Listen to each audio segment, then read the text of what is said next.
Je suis fier de notre Église. Je rêve d'un lieu, d'une Église qui pourra accueillir et investir dans la vie de plus de 900 personnes, dont 200 enfants, qui pourra relever ceux qui sont brisés, qui verra des hommes et des femmes de toutes les nations l'adorer, qui pourra prendre soin des familles. Une Église qui pourra s'impliquer activement dans sa communauté, qui pourra former des leaders équipés pour bâtir le royaume de Dieu. Une Église où Jésus construira des milliers de vies. Dieu place ce lieu entre nos mains pour la mission qu'il nous tarde d'accomplir. En lui, je crois. Notre Église est devant des opportunités nouvelles et bien grandes, mais aussi placée devant un défi majeur. Vous imaginez bien que construire une Église ne se fait pas sans embûches. Nous sommes dans le dernier droit de la construction et nous avons besoin d'un montant de 787 000 $ pour compléter la réalisation de notre Église. Le montant est important, mais le grand défi est que ce montant devra être payé au courant des prochains mois. Nous avons donc besoin de 280 000 $ d'ici avril 2021 et d'un autre montant de 400 000 $ d'ici le mois de septembre 2021. Nous aurons besoin du dernier 100 000 $ au courant de l'année 2022. Tout un défi, direz-vous, et vous avez raison. Et en fait, ce n'est pas les défis qui manquent dans les dernières années au Carrefour, avec un incendie perte totale, des déménagements temporaires, une construction et puis une pandémie. Mais on croit que Dieu est en train de nous préparer à briller comme jamais dans la ville et il continue de nous soutenir dans sa fidélité. Je crois qu'on est dans un temps où est-ce que la question n'est pas « qu'est-ce que l'Église peut faire pour moi ?» mais que la question devrait être « qu'est-ce que je peux faire pour mon Église, pour le royaume de Dieu ?» Je donne parce que j'ai à cœur notre jeunesse et le rayonnement de l'Église dans la ville de Québec. Je donne parce que j'ai expérimenté que chaque fois que je donne avec Dieu, Dieu il ouvre le ciel sur ma vie. Je donne parce que je souhaite que les enfants et les jeunes du Carrefour aient un endroit accueillant où ils pourront grandir et s'épanouir dans leur foi. Je donne parce que je peux remettre une partie de ce que le Seigneur me confie. Je vais donner parce que je veux que des âmes soient sauvées. Je donne parce que c'est ma communauté chrétienne et je veux y mettre mon ADN. Je donne par fidélité envers ma grande famille. Je donne parce que Dieu a toujours répondu à tous mes besoins et c'est à mon tour de répondre aux besoins de son Église. Je veux donner parce que c'est ma prière de voir mon Église rassembler plus des âmes pour le Seigneur. Je donne parce que je veux le meilleur pour nos enfants. Je donne parce que je crois dans l'avenir du royaume de Dieu, dans l'avenir de notre Église, le Carrefour chrétien de la capitale. Que Dieu veut continuer à utiliser dans les années à venir pour atteindre notre population de la capitale nationale qui en a bien besoin. Les regards tournés vers l'avenir, c'est avec joie que nous pouvons tous être une partie importante de son Église à Québec.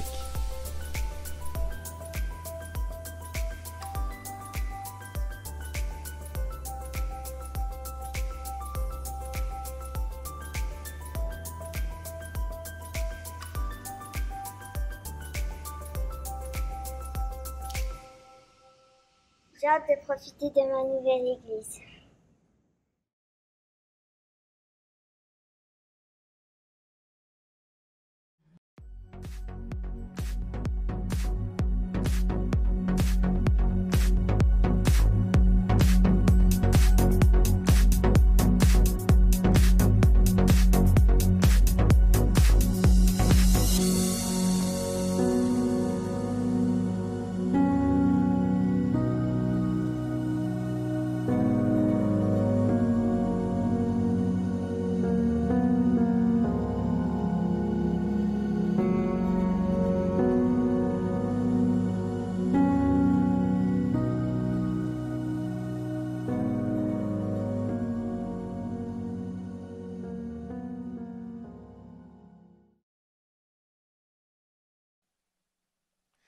Alors bonjour et bienvenue au Carrefour chrétien de la capitale. En ce beau dimanche, on est heureux de pouvoir se réjouir ensemble, de pouvoir louer l'Éternel ensemble.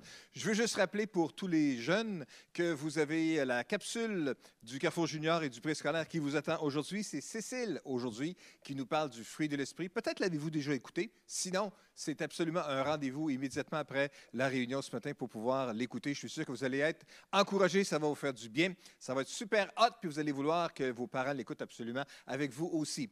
Alors, ce matin, donc, on va louer le Seigneur ensemble. L'équipe de louange vont nous faire 3 chants. Après ça, Pasteur Dominique va nous apporter un message de la parole qu'il a sur son cœur. Ils feront un chant ensemble. Et puis, après ça, l'équipe de louange revient pour un autre temps de louange. Après ça, je reviendrai pour faire quelques communications supplémentaires. Voilà ce qui est au programme pour la journée. Mais d'abord, prions ensemble. Seigneur, nous te remercions pour le privilège que nous avons de pouvoir être ensemble aujourd'hui. Nous te prions pour ta bénédiction sur chacune de nos vies, chacun de nos cœurs. Viens parler à nos cœurs aujourd'hui à travers la louange, à travers la parole, à travers toutes les choses qui vont se dérouler aujourd'hui. Viens inspirer chacun de nos cœurs. Nous donnerons à toi seul la gloire parce qu'à toi seul elle revient, Seigneur, au nom puissant de Jésus. Amen. Et amen. Alors, louons et célébrons l'Éternel ensemble. Marianne et l'équipe est là. Célébrons Dieu. Bon matin, Carrefour chrétien de la capitale. Je vous invite à venir dans la maison de Dieu pour le louer ce matin. Nous, on est ici présentement, mais bientôt, on va pouvoir se réunir ici.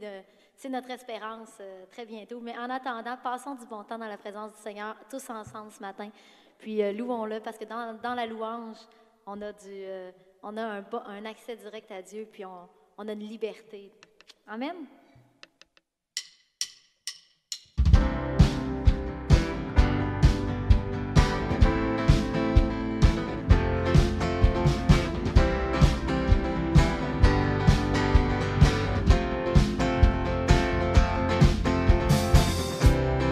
Je viens dans sa maison, je veux te rencontrer, tel que je suis m'abandonner. Alors que nous chantons, ton esprit me remplit, mon âme est libérée.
Je louerai ton saint nom.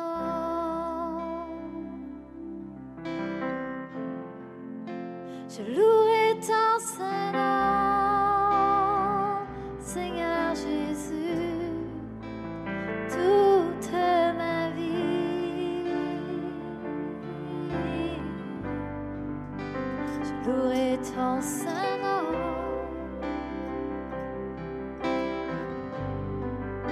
Je louerai ton saint nom.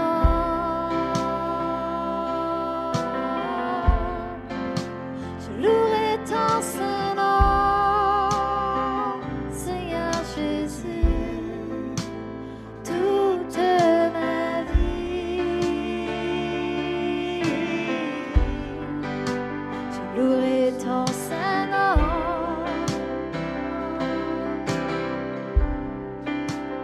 Malgré les soucis de cette vie, malgré la tristesse et l'abandon, toute ma vie, je louerai ton saint nom, ton merveilleux nom, malgré les soucis de cette vie, malgré la tristesse et l'abandon, toute ma vie, je louerai ton saint nom.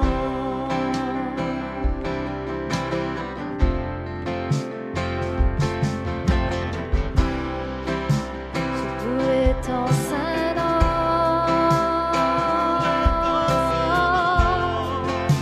Je louerai ton saint nom, Seigneur Jésus, toute ma vie, toute ma vie. Je louerai ton saint nom, ton merveilleux nom, malgré les soucis de cette vie, malgré la tristesse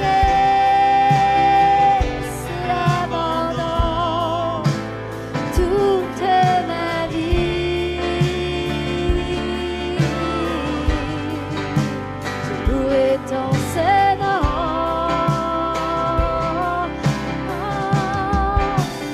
Malgré les soucis de cette vie, malgré la tristesse et l'abandon, toute ma vie,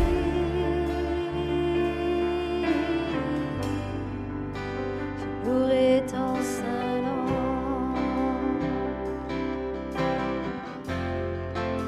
Je louerai ton saint nom.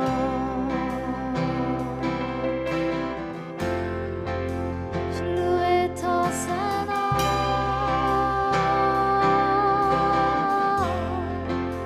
Je louerai ton saint nom, malgré les soucis de cette vie.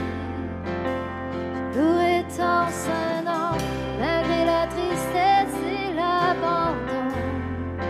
Je louerai ton saint nom, malgré les soucis de cette vie. Je louerai ton saint nom, malgré la tristesse et l'abandon. Je louerai ton saint nom.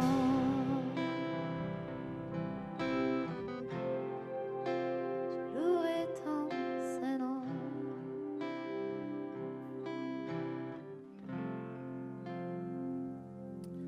Merci à toute l'équipe, Marianne, Christian, Frédéric, Samuel et la technique.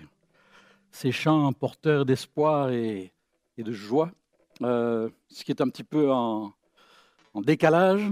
Décalage, c'est peut-être pas le bon mot, en contraste avec le climat ambiant dans lequel nous vivons en ce moment, qui est plus souvent un climat marqué par l'inquiétude, l'insécurité à toutes sortes de niveaux. Et pourtant, ces chants ne sont pas juste comment dire, une tentative de distiller un petit peu d'optimisme dans nos vies et sont fondées sur notre foi, une foi vivante et vraie qui change notre vie, qui n'est pourtant pas toujours si simple, comme les chants eux-mêmes le soulignent. Mais quelle belle espérance, quelle belle assurance. Insécurité. Quand on parle d'insécurité, on pense de danger dans la rue ou des choses semblables, mais l'insécurité touche bien sûr bien d'autres domaines, sur le plan social en ce moment, politique dans bien des régions du monde, sur le plan sanitaire bien sûr, financier, psychologique aussi, mental même. Et même les mieux lotis d'entre nous, franchement, il y a des moments où avec toutes ces situations difficiles actuelles, on est un petit peu déstabilisé, reconnaissons-le. Et puis sur le plan de nos émotions aussi, tout y passe, tout y est. Ajouter à ça, d'ailleurs ça en fait partie, le tsunami de toutes sortes de nouvelles, parfois contradictoires, et puis de toutes sortes de courants de pensée, d'opinions. On n'a jamais eu un tel accès à autant d'informations, de choses, et voilà qui nous laisse un petit peu dans l'embarras. Comment faire face? Comment faites-vous face? Bien, j'espère. Il y a toutes sortes de façons de faire face. Je pense à M. Winston Churchill, un des plus grands hommes d'État du XXe siècle, dont on nous dit que lorsqu'il était chez lui, ce qui n'était quand même pas tout le temps, il faut le reconnaître, eh bien, il prenait 2 bains par jour. C'est peut-être une bonne méthode après tout. Il savait prendre un tout petit peu de recul, semble-t-il. Et il semble-t-il, d'ailleurs, il travaillait ses dossiers dans sa baignoire, entre autres. Vous pourrez toujours essayer. Il y a d'autres façons de s'y prendre. Une bonne marche, c'est peut-être plus simple. Ou de la musique, écouter de la musique. Ça va bien ensemble. Ou une bonne conversation enrichissante avec quelqu'un, j'oserais dire d'intéressant, avec qui on aime parler. Une bonne lecture. Moi, je viens d'en entamer un livre de Timothy Keller, un auteur que j'apprécie beaucoup, et je vous encourage à vous procurer de bons livres. On peut vous donner de bonnes adresses pour cela. Toutes sortes de façons. Et j'ai fait quelque chose, j'ai jamais cru que je ferais une chose pareille. Je suis même allé sur Internet chercher des sites de bonnes nouvelles, parce que ça existe. Et il y en a un qui s'appelle globalgoodness.ca, par exemple, ou .com, et vous trouverez là des choses positives. Non pas du positivisme pour essayer de se mettre la tête dans le sable, pas du tout, mais des choses réelles qui se passent et qui sont très encourageantes, malgré tout ce courant de morosité. Mais très franchement, ça ne suffit pas. Et quelles que soient les autres façons dont on essaie de faire face à ce climat d'insécurité ambiante, de morosité, on a besoin de plus. On a besoin j'ai envie d'appeler ça une corde guide. Vous savez, on raconte, et c'est sûrement vrai au Québec, entre autres, et peut-être même encore aujourd'hui, dans les fermes, surtout dans les régions les plus enneigées, c'est-à-dire pas mal toutes au Québec, mais bon, ou ailleurs au Canada, aux États-Unis et dans d'autres pays du monde nordiques, les fermiers attachent une corde à la grange, au mur de la grange, jusqu'à leur maison, pour que, par temps de blizzard, qui n'est pas rare, eh bien, ils ne se perdent pas en chemin. Vous direz comment ils peuvent se perdre entre la grange et la maison? À cause du blizzard. Si vous savez ce que c'est qu'un blizzard, vous comprendrez la chose. Et des gens sont morts, des fermiers et d'autres sont morts à quelques pas, à quelques mètres de leur porte, de leur maison, simplement parce qu'ils n'avaient pas de corde guide pour les aider à aller jusqu'au bout et à ne pas se perdre, à être emportés par le blizzard. On est un petit peu dans ce cas aujourd'hui. J'aimerais vous dire, ce n'est pas 2 bains par jour qui suffiront, ni même une bonne musique, il va falloir plus que cela. Et nous avons la Bible, parole de Dieu, capable de nous donner ce fondement solide, cette corde guide à travers toutes les circonstances, tous les événements. Dieu merci pour cela. Moi, j'y crois vraiment. La Bible dit d'elle-même qu'elle est parfaitement capable de restaurer l'âme, de rendre sage l'ignorant, en l'occurrence, c'est nous tous, de réjouir le cœur, d'éclairer les yeux, on en a bien besoin aussi, certainement qu'elle est d'actualité. Ces derniers temps, un texte de la Bible, quelquefois c'est une phrase qui nous interpelle pour les habitués de la Bible, quelquefois c'est un verset comme on dit, c'est une phrase, et d'autres fois, pour moi et sans doute beaucoup d'entre nous, d'autres fois c'est carrément un paragraphe ou une partie d'un psaume, plusieurs phrases qui sont inséparables, un peu comme une grappe. Et c'est le cas de ce texte que j'aimerais partager avec vous aujourd'hui, qu'on trouve dans le psaume 36. Un texte magnifique s'il en est. Et on va graviter autour, on va le butiner si j'ose dire, pendant quelques moments. Psaume 36, à partir du verset 8. Combien ta bonté est précieuse, ô Dieu! À l'ombre de tes ailes, les hommes cherchent un refuge. Ils se rassasient de l'abondance de ta maison, et tu les fais boire au torrent de tes délices. Car c'est auprès de toi qu'est la source de la vie, et c'est par ta lumière que nous voyons la lumière. Quel contraste, un peu comme on le disait des chants de tout à l'heure, hein, avec le climat ambiant.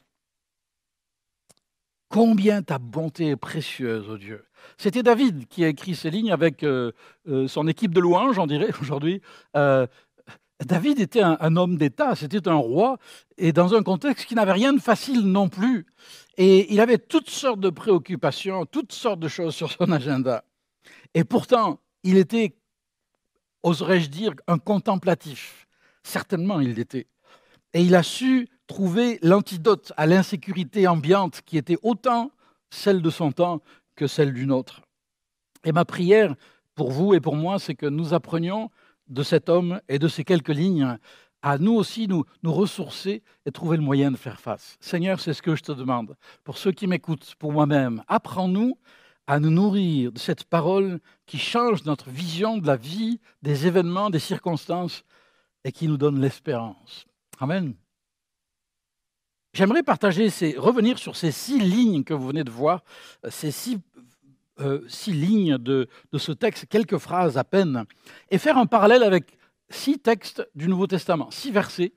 Pourquoi faire un parallèle? Parce que pour nous, chrétiens, l'Ancien Testament, c'est revenir aux sources, en quelque sorte, à nos racines historiques, mais toujours, nous voulons voir les choses à la lumière du Nouveau Testament, de la personne de Jésus-Christ et de son glorieux message.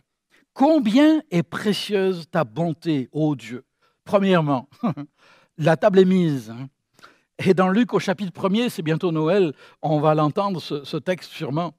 Il est écrit « La bonté du Tout-Puissant s'étend de génération en génération sur ceux qui le craignent. À cause de la profonde bonté de notre Dieu, le soleil levant nous a visités d'en haut pour éclairer ceux qui sont assis dans les ténèbres et dans l'ombre de la mort, pour diriger nos pas sur le chemin de la paix. » Quelle parole remplie d'espérance! Il y a quelques jours, le gouverneur de l'État de New York a dit, dans un contexte particulier, où les choses s'amélioraient par rapport au virus, à l'aplatissement de la courbe, comme on dit, hein, et il a dit ceci mot pour mot, ce n'est pas Dieu qui l'a fait, c'est nous qui l'avons fait avec notre souffrance, avec nos efforts. Et il avait sûrement raison que c'était grâce aux efforts des gens. Mais ce n'est pas Dieu qui l'a fait. Non, ce n'est pas Dieu. Ce sont des hommes, des femmes qui ont pris des mesures qui s'imposaient, comme on le fait dans notre pays et dans le vôtre sans doute. Ce n'est pas Dieu qui l'a fait, pas tout à fait, non. Ça m'a fait penser à un enfant qui apprend à faire du patin à glace ou du vélo, et puis qui pour la première fois se lance, et puis il se lâche, et puis ça y est, là, ça y est, l'élan est pris. Et là, il se tourne vers son père, sa mère, et dit « Ça y est, je l'ai fait, c'est moi qui l'ai fait !» Et les parents qui sont là, qui sourient, qui disent « Oui, combien de fois je t'ai ramassé par terre avant que tu le fasses hein et puis c'est moi qui t'ai payé tes patins ou ton vélo. Et puis c'est moi qui te nourris et qui t'habille au fait.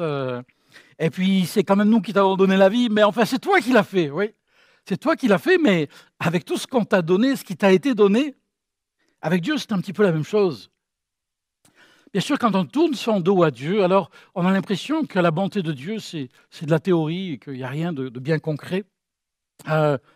Curieusement, quand on se tourne vers Dieu, on réalise, on prend conscience que, en fait, tout est dû à la bonté de Dieu. L'oxygène que nous respirons, la santé que nous avons la plupart du temps, la force, la nourriture, la famille, le travail, les plaisirs, le simple fait d'être en vie est dû à la bonté de Dieu.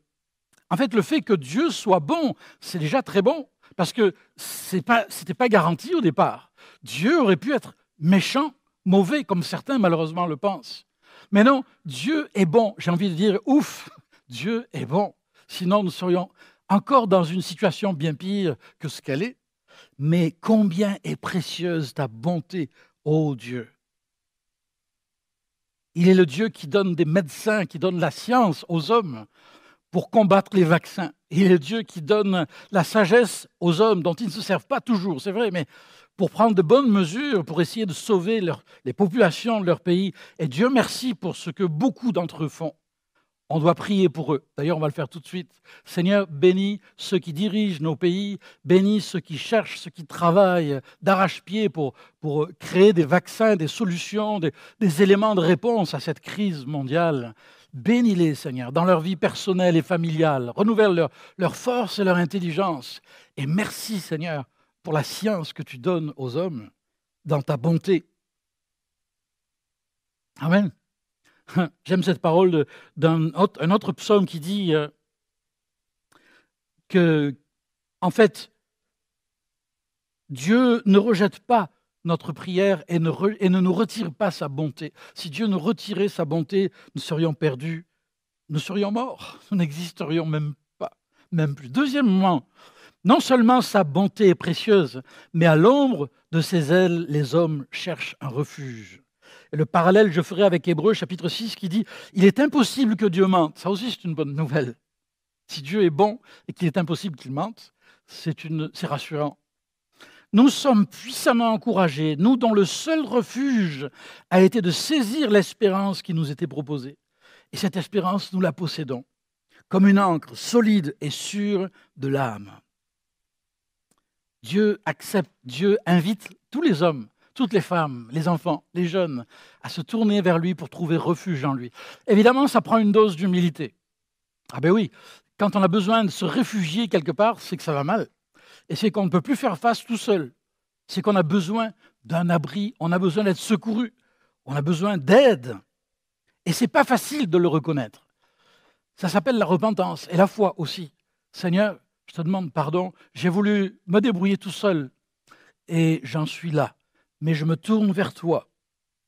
J'ai trouvé très intéressante cette parole de citation de M. David Suzuki, bien connu de par ses programmes télévisés, généticien et écologiste qui se déclare ouvertement athée, qui a dit ceci: « Nous devons reconnaître et accepter nos limites avec humilité. Cela marquerait le commencement de la sagesse et l'amorce d'un espoir. » Il parle d'écologie en particulier, bien sûr. L'espoir que nous découvririons un jour notre place dans l'ordre naturel des choses. Je trouve ça très intéressant.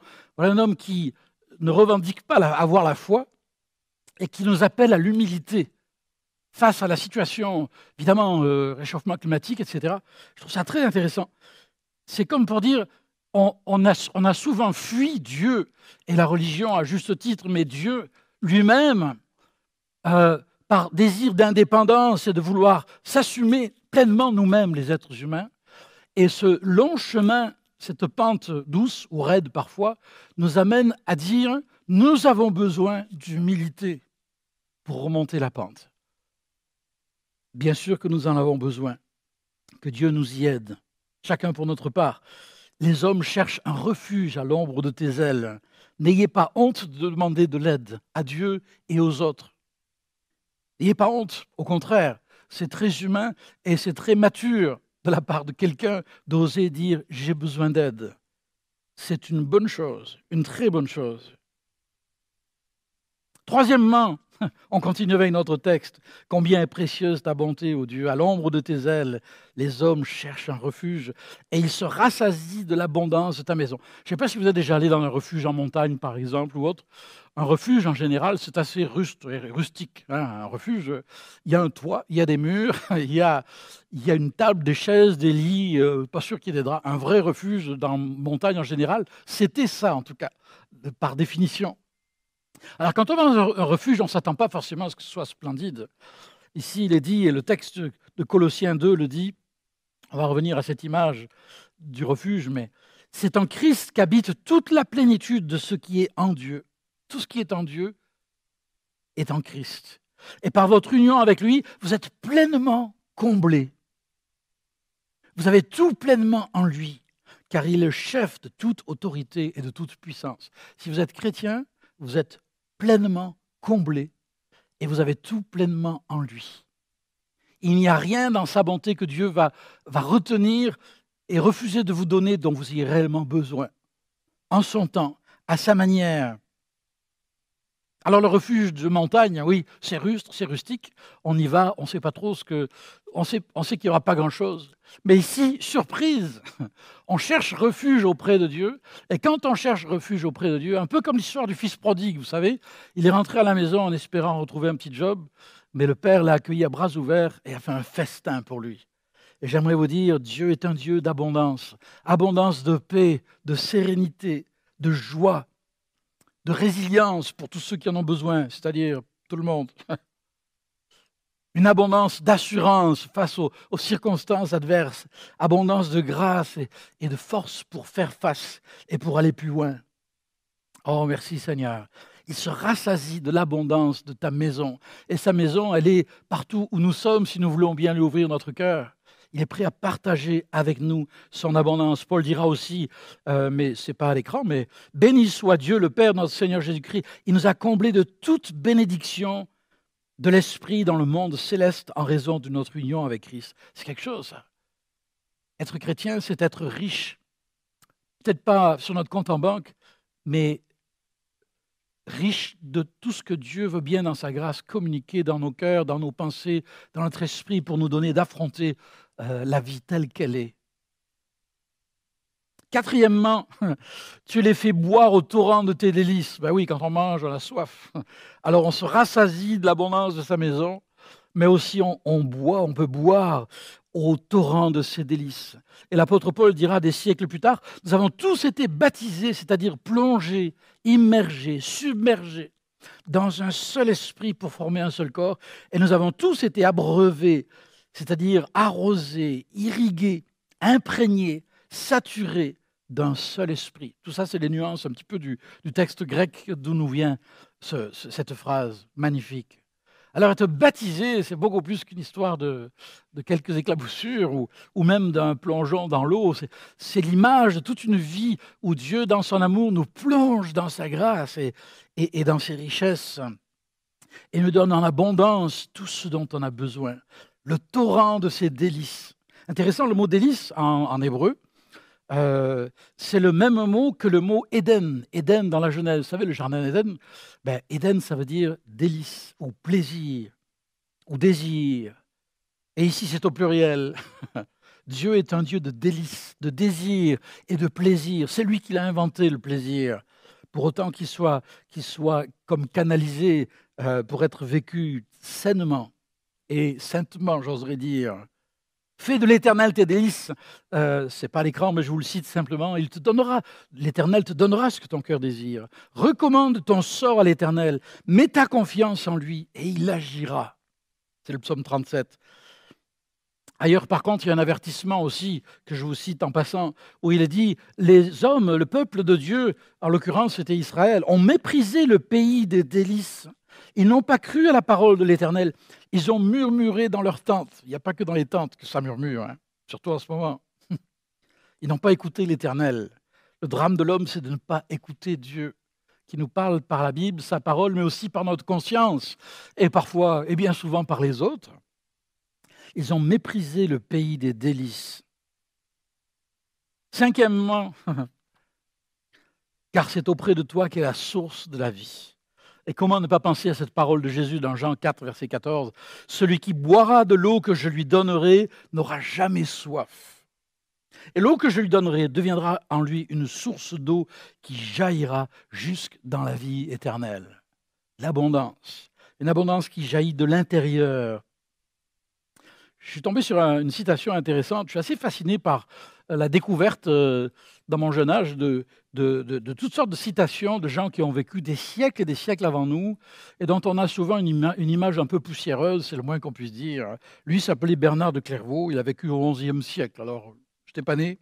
Et il a dit ceci, « Si tu es sage, montre-toi réservoir et non pas canal. Un canal reçoit l'eau et la répand presque tout de suite. Un réservoir, en revanche, attend d'être rempli et communique ainsi sa surabondance sans se faire de tort. » Dans l'Église d'aujourd'hui, nous avons beaucoup de canaux, mais très peu de réservoirs. Ceux qui font ruisseler sur nous les fleuves célestes ont un amour si grand qu'ils veulent se répandre avant d'être remplis. Ils sont plus enclins à parler qu'à écouter, prompts à enseigner ce qu'ils n'ont pas appris, et impatients de diriger les autres, alors qu'ils ne savent même pas se gouverner eux-mêmes. Seigneur, aie pitié de moi, parce que ça a été plus souvent qu'à mon tour mon cas. Apprends, continue-t-il, toi aussi, apprends à ne pas te répandre, à ne te répandre que lorsque tu es rempli. Ne prétends pas être plus généreux que Dieu. Bonne idée. Que le réservoir imite la source. Celui-ci ne s'écoule pas en un ruisseau, ni ne s'étale en un lac, avant d'être elle-même saturée. Il n'y a aucune honte pour le réservoir à ne pas être plus généreux que la source. Laisse-toi d'abord remplir, et soin ensuite de te répandre. Si tu le peux, aide-moi de ton surplus, mais sinon, ménage-toi toi-même. Parole pleine de sagesse se trouve dans ce temps qu'on vit. D'ailleurs, vous qui m'écoutez, certains d'entre vous, vous vous donniez déjà beaucoup avant ces temps de crise que nous connaissons dans notre société. Et maintenant, avec les besoins qui sont démultipliés, vous vous donnez encore plus et vous vous donnez encore. Souvenez-vous que Dieu veut que vous preniez soin de vous aussi et qu'il veut que vous ne soyez pas juste un canal, un tuyau, mais il veut que vous soyez un réservoir. Il veut que vous-même vous soyez comblés. Laissez-vous remplir tout à nouveau. Prenez le temps de respirer profondément et en même temps d'inspirer, pour être inspiré, d'accueillir en vous l'action du Saint-Esprit qui est capable, par la parole de Dieu, dans un moment tranquille, paisible, silencieux, de vous ressourcer, de vous renouveler. On en a tous besoin. Et plus on veut donner, plus on a besoin d'apprendre à recevoir aussi. Et puis, sixièmement, ça termine bien, c'est par ta lumière que nous voyons la lumière. Si vous étiez là à ma place, vous verriez plein de lumière, spots de partout. Ah, on est dans la lumière, là. Ceux qui me regardent, peut-être un peu moins mais dans la salle, mais c'est par ta lumière que nous voyons la lumière. J'aime beaucoup cette phrase. Éphésiens 5 dit « Autrefois, vous étiez ténèbres et maintenant, vous êtes lumière dans le Seigneur. Marchez comme des enfants de lumière. Car le fruit de la lumière consiste en toutes sortes de bonté, de justice et de vérité. C'est pour cela qu'il est dit « Réveille-toi, toi qui dors. Relève-toi d'entre les morts et Christ t'éclairera. » Quel appel solennel! C'est par ta lumière que nous voyons la lumière. C'est par la lumière du soleil que nous voyons le jour et que nous vaquons à nos occupations jour après jour, même si les jours se rétrécissent en ce moment, sont de plus en plus courts, momentanément. La lumière, quoi de plus précieux que la lumière, hein? Même notre corps la réclame, si bien que plus tard dans l'hiver, bon, enfin, on va parler de l'hiver. C'est par ta lumière que nous voyons la lumière. Et Dieu est un Dieu de lumière. C'est la première chose qui paraît dans le récit de la création. Et c'est la première chose qui se passe quand on tourne ses regards vers le Seigneur. Il éclaire notre vie de sa grâce, son pardon, de sa paix. Il fait de nous de nouvelles créatures. Et pour celui qui reconnaît la bonté de Dieu, celui qui se tient auprès de lui et dépend de lui et de sa parole, alors Dieu éclaire son chemin. Oh, c'est souvent juste un pas à la fois. On aimerait bien savoir après-demain, mais Dieu ne nous dira même pas demain ce qu'il en sera. Mais il nous donne tout ce qu'il faut en abondance pour aujourd'hui. Et souvent, si nous nous plaignons de ne pas avoir assez, c'est peut-être parce que nous craignons trop demain. Nous pensons que ce que nous tenons dans nos mains est pour aujourd'hui et demain et après-demain. Alors que semblable à la manne du peuple d'Israël, c'est le pain de Dieu pour aujourd'hui. Il est donc amplement suffisant pour aujourd'hui. Et demain, Dieu sera au rendez-vous parce que grande et précieuse est sa bonté. Et puis pour boucler la boucle, en quelque sorte, c'est comme si dans ce texte qu'on a lu, ce paragraphe, que je vous encourage à relire plus tard, au psaume 36, versets 8 à 10, c'est un petit peu comme s'il y avait une progression. J'aime y voir une progression. Je vais le dire comme cela. Celui qui ouvre les yeux sur la bonté de Dieu, hein, grande, précieuse est ta bonté, celui qui ouvre les yeux sur la bonté de Dieu, prend confiance et il se réfugie à l'ombre de ses ailes. Et une fois qu'il s'est réfugié en lui, il découvre que Dieu est non seulement un refuge et un abri, mais qu'il est un Dieu d'abondance, qui le nourrit, qui le comble, mais aussi qui l'abreuve, qui le désaltère, et que cette plénitude n'est pas momentanée, mais qu'elle va l'accompagner partout, où qu'il se rende, quelle que soit sa mission dans la vie et ses engagements et ses responsabilités, avec la certitude, l'assurance que le Dieu de lumière saura toujours faire la lumière en son temps et guider ses pas et l'accompagner et lui montrer la prochaine étape. Quand on prie Dieu, parce qu'il est Dieu, on voudrait qu'il nous dévoile tout l'avenir. Mais parce qu'il est Dieu, il est trop bon parce qu'il est bon, il ne nous dit pas tout. Si on devait dire à un jeune enfant de 5, 6, 7 ans tout ce qui risque d'arriver dans sa vie, tout ce qui pourrait arriver, c'est un bon moyen de le pousser vers une dépression. Parce que la vie, elle a tous ses bons côtés, mais il y aura des bobos aussi, il y aura des drames, il y aura des échecs. Et ça, il n'est pas prêt à l'entendre, il n'est pas prêt à le comprendre, à le saisir. Ça viendra en son temps et il y fera face, avec la grâce de Dieu surtout. Mais Dieu nous donne ce qu'il nous faut pour notre marche. Et il le fait si bien. Et il le fait si bien. J'aimerais conclure et inviter les musiciens à me rejoindre. Mais on va prier ensemble, c'est sûr. J'aimerais vous inviter à prendre le temps de faire peut-être un petit retour sur vous-même pendant cette rencontre.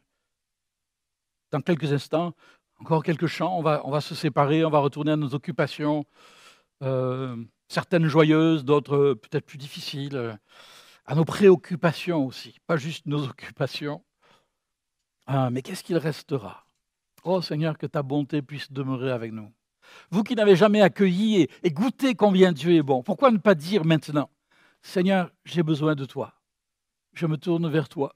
Je veux reconnaître Jésus-Christ comme celui qui a payé le prix à la croix pour mon salut et pour le pardon de mes péchés. Je te donne ma vie, sois mon Seigneur, mon Sauveur, mon Maître. Éclaire mon chemin, je t'en prie. Et il le fera. Et demandez à un ami chrétien de vous aider à suivre ce chemin. Et puis, vous qui êtes chrétien, mais peut-être fatigué, accablé par toutes sortes de choses liées au contexte dans lequel on est, que Dieu vous bénisse et vous aide en ce temps particulier. Qu'il vous aide et qu'il nous aide à dire, Seigneur, je m'abandonne à toi tout à nouveau. Non, je n'abandonne pas, je m'abandonne à toi. C'est pas pareil. Non, je n'abandonnerai jamais mon Dieu, qui ne m'abandonnera jamais, mais je m'abandonne à lui. Seigneur, prends ma vie, sers-toi de moi, fais ce que tu veux, dispose de moi, pourvu que ma vie soit une source de bénédiction autour de moi. Pardonne-moi d'avoir trop souvent voulu être un canal ou une source, alors que c'est toi seul qui es la source. Seigneur, fais de moi ce réservoir qui sera toujours prêt, le moment venu, à être une source, un canal, oui, à ce moment-là, de bénédiction pour ceux qui l'entourent. Renouvelle en moi la joie du salut, l'assurance de ta présence. Renouvelle en moi aussi le goût de lire ta parole et de me tenir tranquille devant toi pour me ressourcer jour après jour. Père, je te le demande, au nom de Jésus. Amen. Merci. J'aimerais partager avec vous, dans quelques instants, un chant, commencer par deux phrases qui sont d'un premier chant, issues d'un premier chant, et ensuite enchaîner avec tout simplement la reprise mot pour mot du texte qu'on vient de partager. Et je suis bien content que derrière moi, il y ait l'équipe de louanges qui vont me soutenir, et puis comme ça, je suis sûr qu'il en sortira du bon. Me voici, Seigneur, je m'abandonne à toi. Me voici, je m'abandonne à toi. Me voici, prêt à te servir. Avec moi, si c'est votre prière. Me voici, je m'abandonne à toi. Me voici, prêt à te servir. Oui, Seigneur, prends ma vie, je t'en prie. Me voici, je m'abandonne à toi. Me voici, prêt à te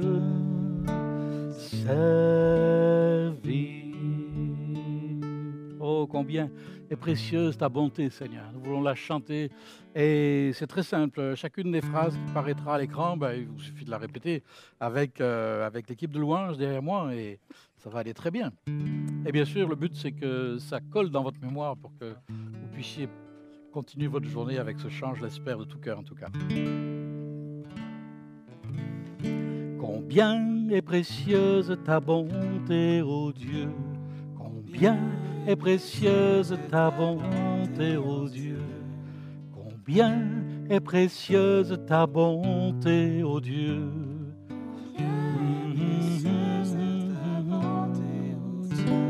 Combien est précieuse ta bonté, ô Dieu. Combien est précieuse ta bonté, ô Dieu. Combien est précieuse ta bonté, ô Dieu.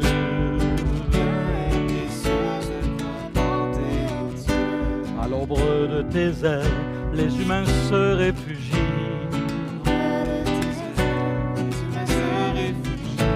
À l'ombre de tes ailes, les humains se réfugient.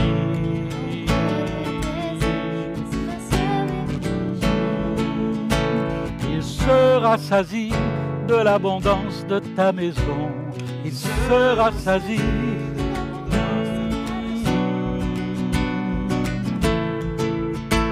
Et tu les abreuves au torrent de tes délices. Et tu les abreuves de tes délices.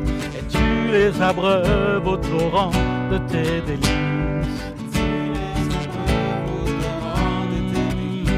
Car c'est auprès de toi qu'est la source de la vie. Oh, car c'est auprès de toi qu'est la source de la vie.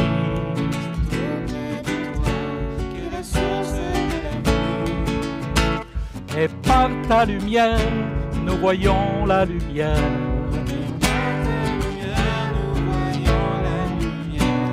Et par ta lumière, nous voyons la lumière.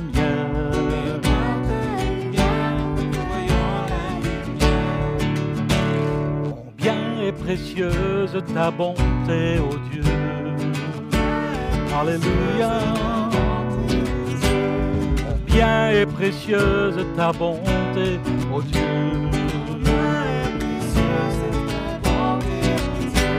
À l'ombre de tes ailes, les humains se réfugient.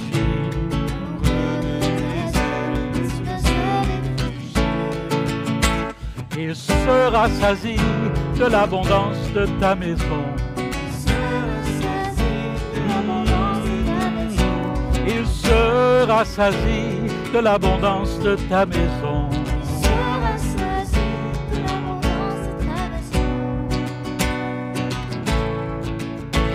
Et tu les abreuves au torrent de tes délices.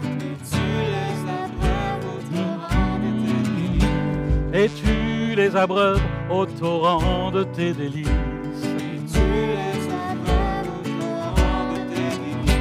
Car c'est auprès de toi qu'est la source de la vie. Qu'est la source de la vie. Et par ta lumière, nous voyons la lumière.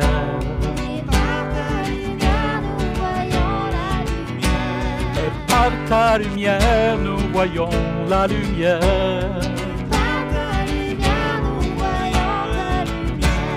Et par ta lumière, nous voyons la lumière.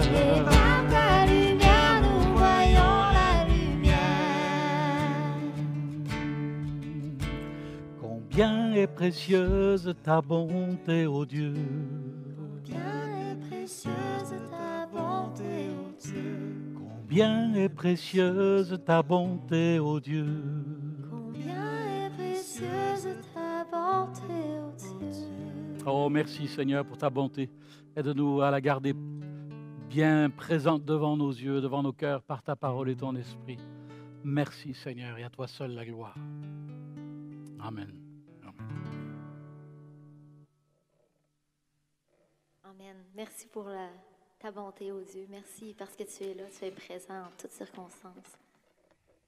Quoi qu'il arrive, on n'a qu'à dire ton nom et on sait qu'on est libéré de tout ce qui peut nous retenir captifs. Ton nom est suffisant, Seigneur. On a juste à dire ton nom, puis on est libre. Tu es là, tu es un rocher dans la tempête, tu es toujours prêt à nous secourir. Amen.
lion et l'agneau qui règne sur le trône. Les montagnes secouent, les océans mugissent pour le roi des rois. Qui est comme lui, le lion et l'agneau qui règne sur le trône. Les montagnes secouent, les océans mugissent pour le roi des rois. Louez Adonai, du lever du soleil jusqu'à la fin du jour. Louez Adonai, tous les peuples de la terre, tous les anges, tous les saints chantent. Qui est comme lui, le lion et l'agneau qui règne sur le trône. Oh,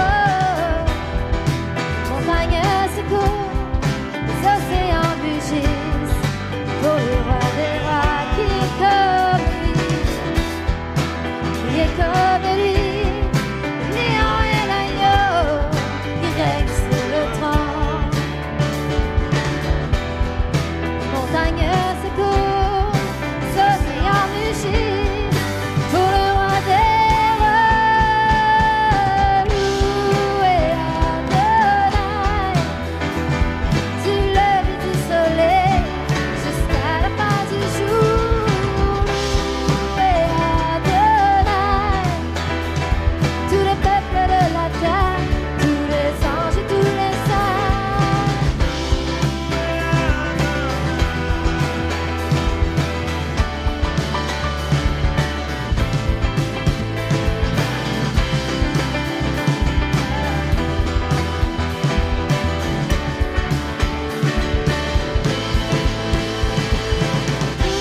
Louez Adonai, du lever du soleil jusqu'à la fin du jour.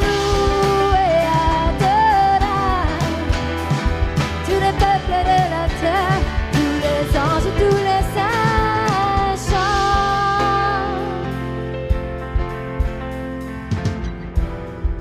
Qui est comme lui, le lion et l'agneau qui règne sur le trône. Les montagnes secouent, les océans mugissent pour le roi des rois.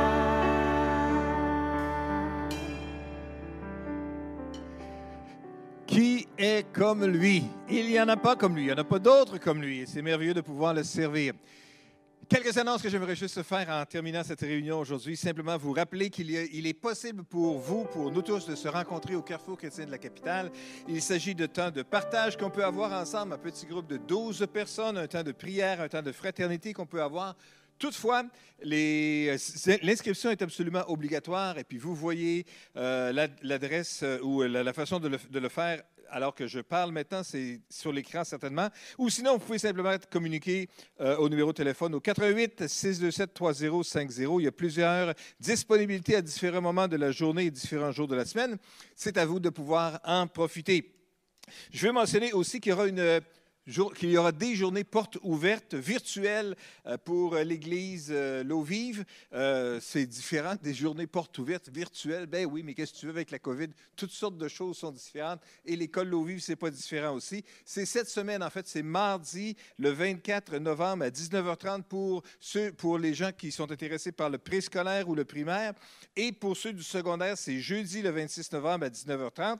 Alors, vous pouvez vous inscrire.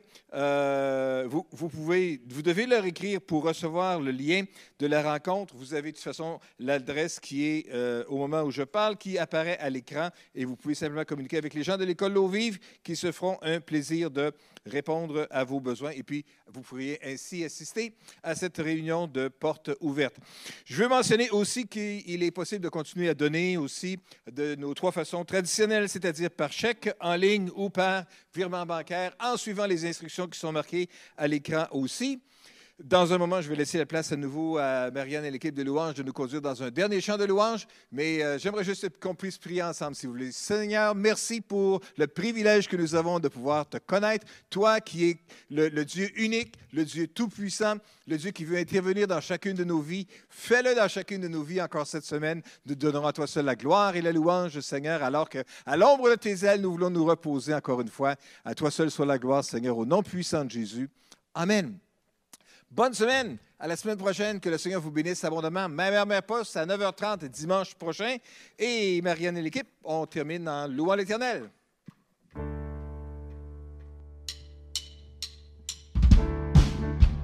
Donc, bonne semaine. J'allais dire retour à la maison. Bon retour à la maison. Je vous encourage à passer du temps dans la présence de Dieu cette semaine. Vous ressourcer, puis sachez qu'il est bon et qu'il vous aime abondamment. Je vous invite à chanter ce chant-là avec nous et le garder dans votre cœur pour le reste de la semaine.